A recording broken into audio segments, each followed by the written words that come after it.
کسی ساتھی نے سوال کیا ہے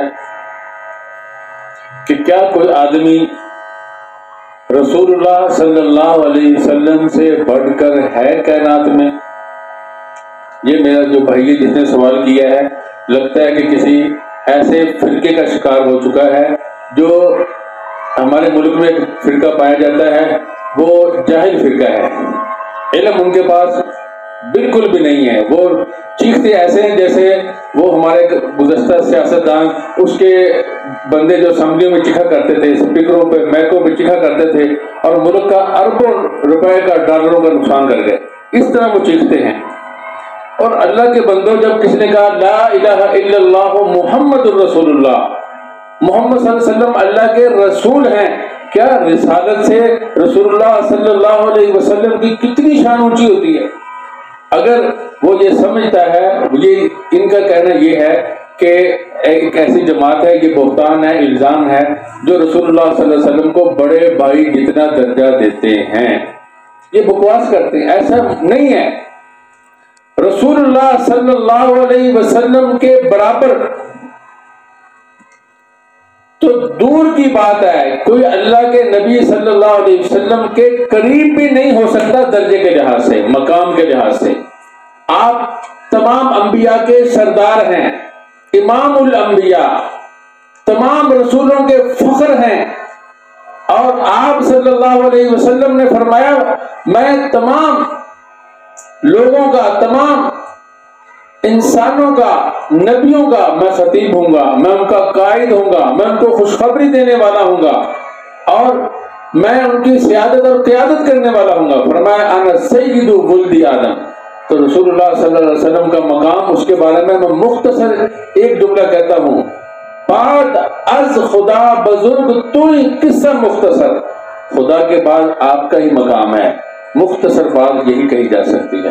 تو رسول اللہ صلی اللہ علیہ وسلم کا مقام یہ بہت اونچا مقام ہے، اور جن لوگوں کے بارے میں یہ الزام لگایا جا رہا ہے وہ تو یہاں تک کہتے ہیں رسول اللہ صلی اللہ علیہ وسلم کے جسد اطہر کے ساتھ روضہ انور کے اندر جو مٹی لگی ہوئی ہے اس کا مقام بیت اللہ سے بھی زیادہ ہے، عرش معلی سے بھی زیادہ ہے۔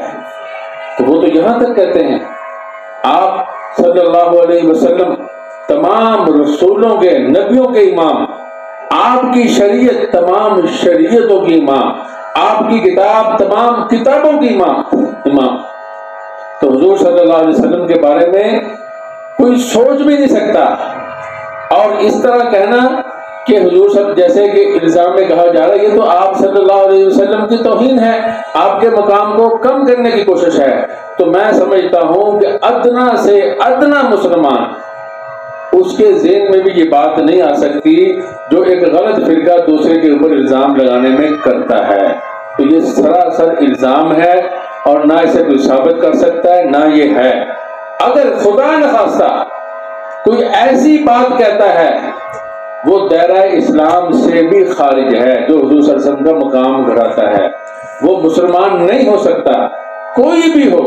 اس لیے مسلمانوں کو اندر فتنہ فساد پھیلانے کی بجائے بات کو سمجھنے کی کوشش کریں کہ کوئی بھی ایسا نہیں کر سکتا جس کو آپ مسلمان کہیں اور یہ ہو، ایسا دونوں باتیں جمع نہیں ہو سکتی، اور نہ ہی کسی کے ذہن میں اس کا تصور بھی نہیں آیا ہوگا۔ سب سے پہلے اسی فرقے کی طرف سے یہ سوال اٹھایا گیا اور لوگوں کو بدنام کرنے کی کوشش کی گئی۔ کوئی مسلمان سوچ بھی نہیں سکتا، بڑے بھائی تو کیا کوئی بھی نبی بھی آپ صلی اللہ علیہ وسلم کے مقام کے قریب بھی نہیں جا سکتا۔ علماء نے فرمایا، علماء حقہ نے فرمایا کہ سارے نبیوں کی نبوت بالعرض تھی، ہمارے نبی کی نبوت بالذات ہے، بالعرض ذات پہ آگے ختم ہوتا ہے۔ تو یعنی مطلب یہ ہوا کہ تمام نبیوں کو جو نبوت ملی وہ بھی رسول اللہ صلی اللہ علیہ وسلم کا فیض تھا، سمجھو اس بات کو۔ اور بعد کے جتنے ولیوں کو ولایت ملی یہ بھی رسول اللہ صلی اللہ علیہ وسلم کا فیض ہے۔ ہاں آج ہم جو سانس لے رہے ہیں، اچھی زندگی گزار رہے ہیں، سکون کے ساتھ بیٹھے ہیں، یہ بھی رسول اللہ صلی اللہ علیہ وسلم کا فیض ہے۔ تو اس لیے اللہ رب العزت ہم سب کو صحیح فہم عطا فرمائے۔ رسول اللہ صلی اللہ علیہ وسلم کا مقام تو کوئی بیان کر ہی نہیں سکتا، کسی بشر کے اندر طاقت ہی نہیں ہے۔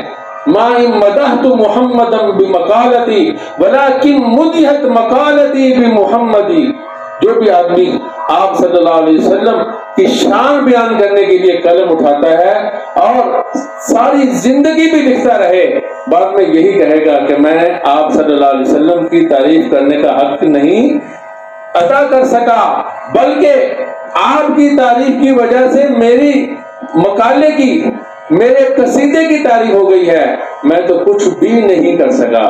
تو آپ صلی اللہ علیہ وسلم کا مقام تو کوئی بیان کر ہی نہیں سکتا۔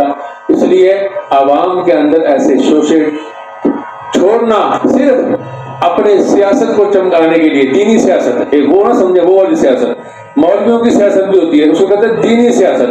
آج کل یہ فرقے یہ ایک دینی سیاست کی شاخیں ہیں۔ اللہ تعالیٰ ہمیں دین میں سیاست کرنے سے بچائے، ہمیں اپنے دین کو، دین کی حفاظت کی توفیق عطا فرمائے۔ اور آج ایسی جھوٹی باتیں لوگوں میں پھیلانے کا انجام کیا ہوگا کہ ایسا آدمی جو اللہ کے اولیاء کے اوپر الزام لگاتا ہے، اللہ تعالیٰ نے فرمایا من عادی لی ولیا فقد آذنتہ بالحرب، جو میرے ولی کے ساتھ دشمنی کرے گا اللہ فرماتا ہے میں اسے اعلان جنگ کرتا ہوں۔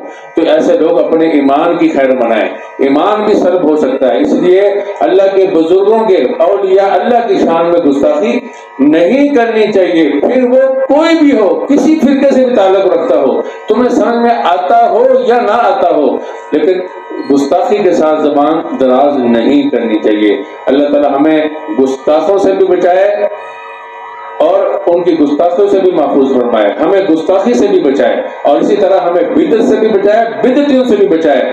اللہ تعالیٰ ہم سب کے ایمان کی، دین کی، مال و جان کی، صحت کی، ہر چیز کی حفاظت فرمائے۔ وآخر دعوانا ان الحمد للہ رب العالمین۔